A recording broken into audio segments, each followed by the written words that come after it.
Hello hi എല്ലാവർക്കും എൻ്റെ പുതിയ വീഡിയോയിലേക്ക് സ്വാഗതം. അപ്പോൾ അങ്ങനെ റിയാക്ഷൻ വീഡിയോ ഒക്കെ ചെയ്തിട്ട് ആവശ്യത്തിന് ചീത്തയൊക്കെ ഇട്ടിരിക്കുന്ന സമയത്ത് ഞാൻ വിചാരിച്ചു എങ്കിൽ ഇന്ന് ഈ വീഡിയോ ചെയ്യാമെന്ന്. അപ്പോൾ ഇന്ന് ഓഫൊക്കെ ആയിട്ട് ഞങ്ങൾ പുറത്ത് പോകാൻ തീരുമാനിച്ചു കേട്ടോ. പുറത്ത് പോകാൻ തീരുമാനിച്ചതിൻ്റെ മേക്കപ്പൊക്കെയാണ് ഈ കാണുന്നത്. എൻ്റെ രണ്ട് കുറുമ്പികളൊക്കെ ഉണ്ടാവും. പുറത്ത് എവിടെയെങ്കിലും പോകണമെന്ന് പറഞ്ഞാൽ ഫസ്റ്റ് തന്നെ ഇവരാണ് മേക്കപ്പ് സ്റ്റാർട്ട് ചെയ്യുന്നത്. ഇതാണ് എൻ്റെ മേക്കപ്പ് ഇല്ലാത്ത വേർഷൻ. പ്രധാനപ്പെട്ട പ്രശ്നം എന്ന് വെച്ചാൽ പിരുകം ഇല്ലാത്ത കേട്ടോ. പിരുകം ഇല്ലാത്തതും വലിയ നെറ്റി.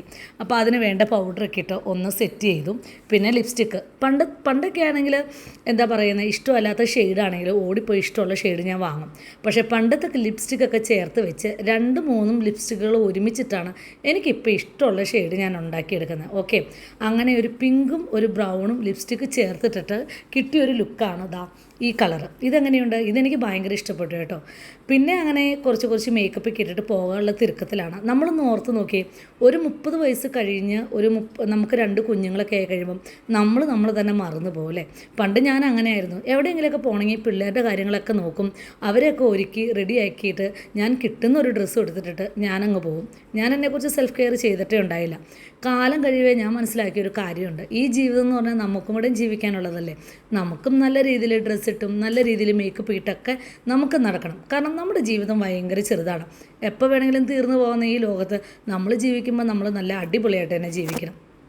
പിന്നെ ഹെയർ ബാൻഡിൻ്റെ കാര്യം. ഹെയർ ബാൻഡ് എന്ന് പറഞ്ഞാൽ ഇതെല്ലാം എൻ്റെ പിള്ളേരുടെ ഹെയർ ബാൻഡാണ്.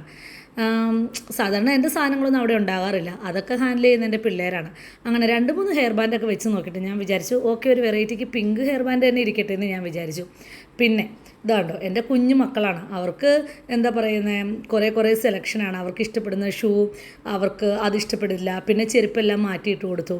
പിന്നെ ഇളയാളുടെ കാര്യങ്ങൾ മുഴുവൻ നോക്കുന്ന മൂത്തയാളാണ് കേട്ടോ. അവൾക്ക് ആ സ്നേഹം ഉണ്ട്, ആ കരുതലും ഉണ്ട്. മക്കൾ വലുതായതോടുകൂടി തന്നെ എൻ്റെ കുറേ പണികൾ കുറഞ്ഞു. പക്ഷേ ഞാൻ ഇപ്പോഴാണെങ്കിലും ഇച്ചിരി കൂടെ നല്ല രീതിയിൽ ടൈം മാനേജ്മെൻറ്റ് ചെയ്യാൻ തുടങ്ങി. എൻ്റെ ജോലികളെല്ലാം എനിക്ക് കറക്റ്റ് ടൈമിൽ ഞാൻ ചെയ്യാൻ തുടങ്ങി. അതുകൊണ്ട് തന്നെയാണെങ്കിലും എനിക്ക് ഒരുപാട് കാര്യങ്ങൾ ചെയ്യാൻ സമയമുണ്ട്. എനിക്കിഷ്ടമുള്ള ഒരുപാട് കാര്യങ്ങളുണ്ട്. ടൈലറിങ്, എംബ്രോയ്ഡറി വർക്ക്, അങ്ങനെയുള്ള കാര്യങ്ങളൊക്കെ എനിക്ക് ഒരുപാട് ഇഷ്ടമാണ് കേട്ടോ. അപ്പോൾ അങ്ങനെ ഞങ്ങളിതാ റെഡിയായി. ഇതാണ് എൻ്റെ ഫൈനൽ ലുക്ക്. ഇതാണ് എൻ്റെ 2 കുഞ്ഞു മക്കൾ. അപ്പോൾ അങ്ങനെ ഞങ്ങൾ എല്ലാവരും റെഡിയായി. മക്കളുടെ ചുണ്ടിലൊക്കെ ഇച്ചിരി അധികം ലിപ്സ്റ്റിക്ക് നിങ്ങൾ കാണുമല്ലേ. കാരണം ഞാൻ ലിപ്സ്റ്റിക്ക് ഇട്ട് കഴിഞ്ഞ് ഇവർക്ക് ഇട്ട് കൊടുക്കണം. എനിക്കത്ര പൊതുവേ താല്പര്യമില്ലാത്തൊരു കാര്യമാണ് കേട്ടോ അത്. അങ്ങനെ ഞങ്ങളുടെ കാര്യങ്ങളെല്ലാം കഴിഞ്ഞ് ഞങ്ങൾ പോകുന്നതാണ് ഈ കാണുന്നത്. അപ്പോൾ ഇതാണ് ഞങ്ങളുടെ ഒരു കുഞ്ഞു വാഹനം. ഞങ്ങൾക്കെല്ലാം ഭയങ്കര ഇഷ്ടമാണ് കേട്ടോ. നമ്മൾ ചിരിക്കണം അല്ലേ. നമ്മൾ സന്തോഷത്തോടു കൂടി മാത്രം എന്താ പറയുക ജീവിക്കണം, ചിരിക്കണം. നമ്മളെ തന്നെ നോക്കാൻ പഠിക്കണം. നമ്മളെ തന്നെ ടേക്ക് കെയർ ചെയ്യാൻ പഠിക്കണം. ഇതൊക്കെ ഞാൻ എൻ്റെ ഈ അടുത്ത കാലത്ത് മനസ്സിലാക്കിയ ഒരു കാര്യമാണ്. നമ്മളെപ്പോഴും ഹാപ്പി ആയിട്ടിരിക്കണം. നമുക്ക് ഇഷ്ടമുള്ള കാര്യങ്ങൾ നമ്മുടെ ലൈഫിൽ ചെയ്യണം. ഇഷ്ടമുള്ള സ്ഥലങ്ങളിലേക്ക് സഞ്ചരിക്കണം അല്ലേ. അപ്പോൾ അങ്ങനെയുള്ള ഒരു യാത്രയിലേക്കാണ് ഞങ്ങൾ പോകുന്നത്. ഇനി ഞാൻ പോകുന്നത് എങ്ങോട്ടാണെന്ന് പറഞ്ഞുതരാം. ഞങ്ങൾ സാധാരണഗതിയിൽ വിൻഡോ ഷോപ്പിംഗ് എന്നൊക്കെ പറഞ്ഞ് ഇറങ്ങിക്കഴിഞ്ഞ് കഴിഞ്ഞാൽ കുറേ കാശ് മുടക്കി തിരിച്ച് വരുമ്പോൾ വണ്ടിയിലെ ഡിക്കിയിൽ നിറയെ സാധനങ്ങളുണ്ടാവും. പക്ഷേ ഈ പ്രാവശ്യം വിൻഡോ ഷോപ്പിംഗ് എന്ന് പറഞ്ഞാണ് പോകുന്ന വഴിക്കെങ്കിൽ ശരി ഒരു ചായയൊക്കെ കുടിച്ചേക്കാമെന്ന് കരുതി. പണ്ടൊക്കെ സ്ഥിരം പുറത്തുനിന്നായിരുന്നു ചായ. പക്ഷേ ഇപ്പോൾ ചിലവ് ചുരുക്കലിൻ്റെ ഭാഗമായിട്ട് ചായ പുറത്തുനിന്ന് കുടിച്ചിട്ട് തന്നെ എനിക്ക് തോന്നുന്നു 2-3 ആഴ്ചയായിരുന്നു. എനിവേ ഇന്ന് നമുക്ക് പുറത്തുനിന്ന് കുടിക്കാമെന്ന് കരുതി ഞങ്ങൾ പോയി. തൊട്ടടുത്ത് ആഗ്രഹം എന്ന് പറഞ്ഞ ഹോട്ടലുണ്ട്. അവിടെ പോയി ചായയൊക്കെ കുടിച്ചിട്ട് ഞങ്ങൾ പോകുന്ന വഴിയാണ് ഈ കാണുന്നത്. അപ്പം ഞങ്ങൾ പോകുന്നത് എങ്ങോട്ടാണെന്ന് വെച്ച് കഴിഞ്ഞാൽ പാൻ എമിറേറ്റ്സ് എന്ന് പറഞ്ഞ ഒരു ഫർണിച്ചർ ഷോപ്പിലേക്കാണ് പോകുന്നത്. നമ്മുടെ നാട്ടിലൊക്കെ നമ്മൾ മെയിനായിട്ട് ഈ തടി കൊണ്ടുണ്ടാക്കുന്ന ഫർണിച്ചേഴ്സൊക്കെ കാലാകാലങ്ങളിൽ വീട്ടിൽ വാങ്ങിച്ചിടുകയല്ലേ ചെയ്യുന്നത്. പക്ഷേ ഇവിടെ എന്ന് പറഞ്ഞാൽ ഈ പ്ലൈവുഡ് കൊണ്ട് ഉണ്ടാക്കിയതും അല്ലെങ്കിൽ മറ്റുള്ള മെറ്റീരിയൽസൊക്കെ ഉണ്ടാക്കിയ ഒരുപാട് ഫർണിച്ചേഴ്സ്, നല്ല ഡിസൈനുള്ള ഫർണിച്ചേഴ്സ് കിട്ടും. അപ്പോൾ സാധാരണ പ്രവാസികളൊക്കെ എന്താ ചെയ്യുന്നത്, അവർ ഇവിടെ പ്രവാസം തുടങ്ങുമ്പം ഈ പഴയ സാധനങ്ങളൊക്കെ വാങ്ങിച്ച് ഉപയോഗിക്കും. കാരണം വലിയ കടകളിലൊന്നും ആരും കയറാറില്ല. ഞങ്ങളും അങ്ങനെ തന്നെയാണ് കേട്ടോ. ആദ്യ കാലങ്ങളിലൊക്കെ പഴയ സാധനങ്ങളാണ് വാങ്ങിച്ചത്. പക്ഷേ ഈ പാൻ എമിറേറ്റ്സിൽ 2-3 പ്രാവശ്യം പോയി കഴിഞ്ഞപ്പോഴാണ് ഞങ്ങൾക്ക് മനസ്സിലായത് ഈ പഴയ സാധനം വാങ്ങുന്ന അതേ വിലയ്ക്ക് തന്നെ നമുക്ക് നല്ല സാധനങ്ങൾ നമ്മുടെ വീട്ടിൽ കൊണ്ടുവന്ന് എത്തിച്ച് തരുന്നു. അങ്ങനെ ഞങ്ങൾ പാൻ എമിറേറ്റ്സിൽ എത്തിയതാത്ത പാൻ എമിറേറ്റ്സിലേക്ക് കയറുന്ന ഒരു വഴി കേട്ടോ.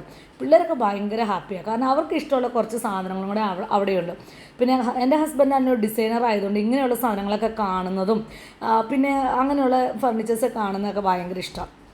എനിക്കാണെങ്കിൽ എൻ്റെ ലൈഫിൽ ഏറ്റവും ഇഷ്ടമുള്ളൊരു കാര്യം എന്ന് വെച്ച് കഴിഞ്ഞാൽ തന്നെ ഈ വീട് നല്ല രീതിയിൽ എന്താ പറയുന്നത് ഡെക്കറേറ്റ് ചെയ്യുക, അതിനുള്ള തിങ്സ് വാങ്ങിച്ച് വയ്ക്കുക. അതാണ് ഇതുപോലെയുള്ള മാറ്റുകൾ വാങ്ങിച്ചിടുക. പിന്നെ ഇത് ക്ലോക്കിൻ്റെ സെക്ഷൻ എനിക്ക് ഭയങ്കര ഇഷ്ടപ്പെട്ടു. ഇതൊക്കെ എൻ്റെ ഒരു ഡ്രീമാണ്. ഇപ്പോൾ അത്യാവശ്യം സാധനങ്ങളൊക്കെ ഞങ്ങളുടെ വീട്ടിലുണ്ട് എങ്കിൽ പോലും ഇങ്ങനെയുള്ള സാധനങ്ങളൊക്കെ വാങ്ങിച്ച് ഇൻഡോർ പ്ലാന്റ്സ് ഒക്കെ വാങ്ങിച്ച് വെക്കുക, ഇതൊക്കെ എൻ്റെ വലിയ വലിയ ഡ്രീംസാണ് കേട്ടോ. ഇത്ര ഭയങ്കര രസമാക്കണം. പക്ഷേ ഈ സാധനങ്ങളൊക്കെ നമ്മുടെ വീട്ടിൽ വരുമ്പോൾ ഇത്രയും ഭംഗി ഉണ്ടാവില്ല. കാരണം എന്താണെന്ന് വെച്ചാൽ അത്രമാത്രം ലൈറ്റിങ്സാണ് ഇവർക്ക് കൊടുത്തേക്കുന്നത്. പിന്നെ ഞാൻ ഈ കുട്ടികളുടെ സെക്ഷനിലൊക്കെ പോയി, എൻ്റെ ദൈവം എത്ര അധികം സാധനങ്ങളാണെന്നറിയാം. അവിടെ പോയി കഴിഞ്ഞ് കഴിഞ്ഞാൽ നമുക്കെല്ലാം വാങ്ങിച്ചിട്ട് വരാൻ തോന്നും. അങ്ങനെ ഒരു 1.5 മണിക്കൂർ കഴിഞ്ഞിട്ട് ഞങ്ങൾ തിരിച്ചു വരുന്ന വഴിയാണ് രാത്രിയിലെ ഒമാൻ. സേറ ഓൾറെഡി കിടന്ന് നല്ല ഉറക്കമായി. റൂത്തപ്പനാണെങ്കിൽ കിടന്ന് ചിത്താന്തായി, കാരണം റൂത്തപ്പന് വിശക്കാൻ തുടങ്ങി കേട്ടോ. അങ്ങനെ ഞങ്ങൾ ഇവിടെ എത്തി.